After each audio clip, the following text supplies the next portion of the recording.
அண்மை செய்தியாக பார்த்து வருகிறோம்.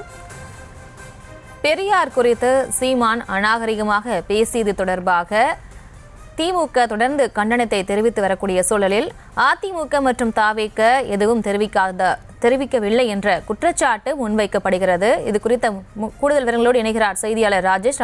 வணக்கம், விவரங்களை வழங்கலாம். பிரியங்கா வணக்கம். கடந்த 2 நாட்களாக நாம் தமிழர் கட்சியினுடைய ஒருங்கிணைப்பாளர் சீமான் அவர்கள் பேசிய அந்த கருத்துதான் மிகப்பெரிய ஒரு சர்ச்சையை ஏற்படுத்தியிருக்கிறது.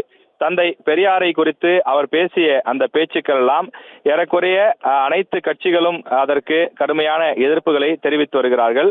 அதே நேரத்தில் அதிமுக, தமிழக வெற்றி கழகம், இந்த 2 கட்சிகளும் தங்களுடைய அந்த விளக்கத்தை கொடுக்கவில்லை. அதாவது சீமானவர்களுடைய அந்த பேச்சுக்கு எதிர்ப்போ அல்லது ஆதரவோ உள்ளிட்ட அந்த விஷயங்களை தெரிவிக்கவில்லை என்றும், அதே போல சமூக வலைதளங்களில் இவர்கள் கட்டாயம் எதிர்ப்பு தெரிவித்திருக்க வேண்டும் என்றும் கேள்வி எழுப்பி வருகிறார்கள்.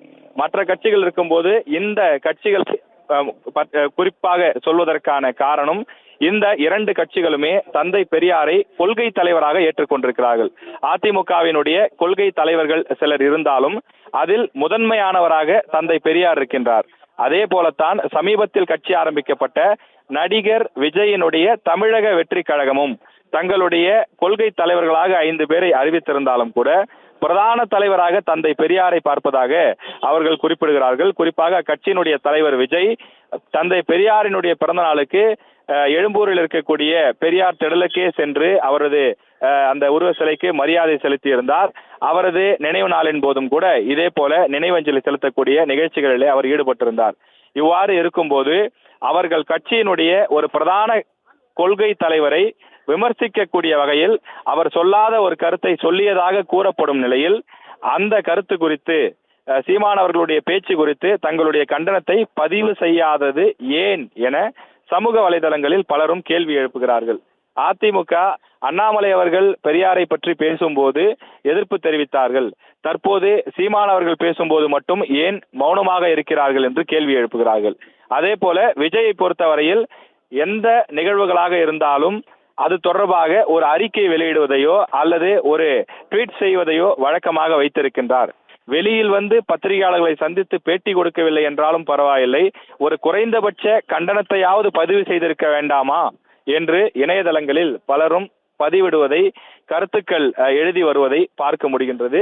இந்த 2 கட்சிகளுக்கும் நாம் முன்பு குறிப்பிட்டது போல அக்கட்சிகளினுடைய பிரதான கொள்கை தலைவராக இருக்கக்கூடிய காரணத்தால் அந்த கொள்கை தலைவருக்கு களங்கம் ஏற்படக்கூடிய வகையில், அவரது பெயருக்கு நற்பெயருக்கு ஒரு களங்கம் ஏற்படக்கூடிய வகையில் ஒரு கருத்து வெளியிடப்பட்டிருப்பதாக இணையதளவாசிகள் கொந்தளித்து வருகின்றார்கள். தந்தை பெரியார் அது போன்ற கருத்தை தெரிவிக்கவில்லை என்பது பெரியாரிய ஆதரவாளர்களுடைய கருத்தாக இருக்கிறது. குறிப்பாக திமுக, திராவிடர் கழகம் உள்ளிட்ட விடுதலை சிறுத்தைகள் உள்ளிட்ட அந்த பல கட்சிகளை சார்ந்தவர்களும் பெரியார் அவர்கள் ஒரு நாளும் இது போன்ற கருத்துக்களை அவர் தெரிவித்ததில்லை, சமூகத்தை சாடுவதற்காக காட்டமான சில வார்த்தைகளை பயன்படுத்துவாரே தவிர இது போன்று கொச்சையான வார்த்தைகளை தாய், தங்கை, சகோதரிகள் பற்றியெல்லாம் அவர் அவதூறாக இப்படி பேசியது கிடையாது.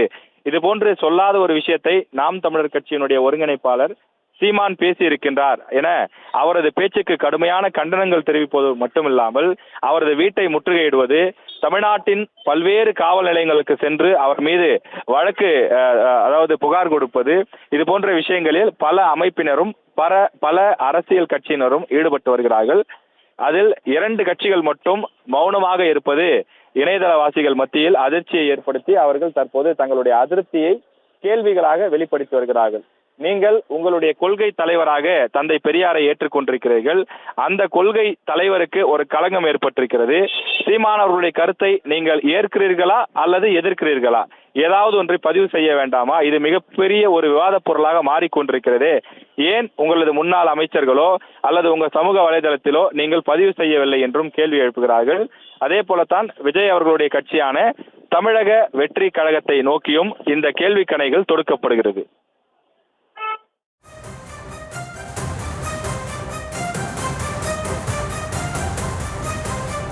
விவரங்களுக்கு நன்றி ராஜேஷ்.